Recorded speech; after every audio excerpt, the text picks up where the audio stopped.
La première constatation que nous avons faite, en fait, c'est que tous les sujets n'avaient pas le même comportement. Certains sujets tournaient systématiquement dans la même direction, soit à droite, soit à gauche, et d'autres sujets allaient de manière plus aléatoire, un coup à droite, un coup à gauche.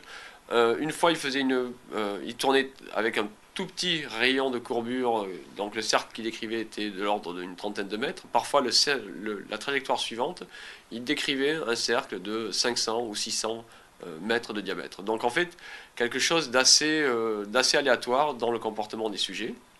Donc ce que nous avons fait dans le premier temps, c'était caractériser ces trajectoires différentes et essayer de comprendre s'il y avait une règle qui sous-tendait le choix et la description de ces trajectoires.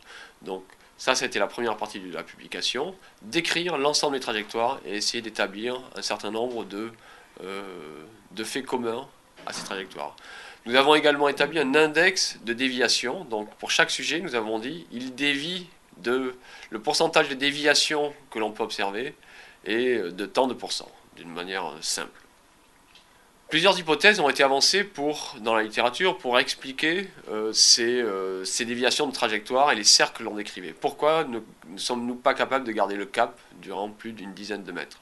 En fait, la première hypothèse la plus répandue était l'hypothèse biomécanique. On a une jambe plus courte que l'autre, donc on se met à tourner du côté duquel on a la jambe plus courte que l'autre. Enfin, le Dahu dans sa montagne, quoi, qui tourne en rond autour de sa montagne. Donc ça a été vérifié par d'autres auteurs, ça n'était pas le cas. Nous avons pu également le confirmer dans notre étude en faisant des mesures de morphologie des différents sujets, en faisant des tests en cinématique de manière à montrer qu'il n'y avait pas d'incapacité fonctionnelle à tourner le torse par exemple ou les jambes dans une direction ou d'une autre, en tant que ce n'est pas lié ni à un système biomécanique ni à une incapacité fonctionnelle du sujet.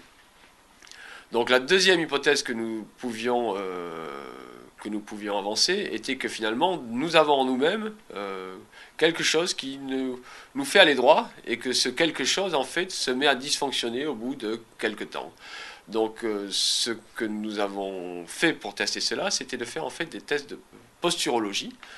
Et en fait nous avons observé que les sujets qui déviaient d'un côté, il y avait une corrélation entre la position du centre de pression et l'index de déviation que nous avions mesuré lors des différents essais menés par le sujet.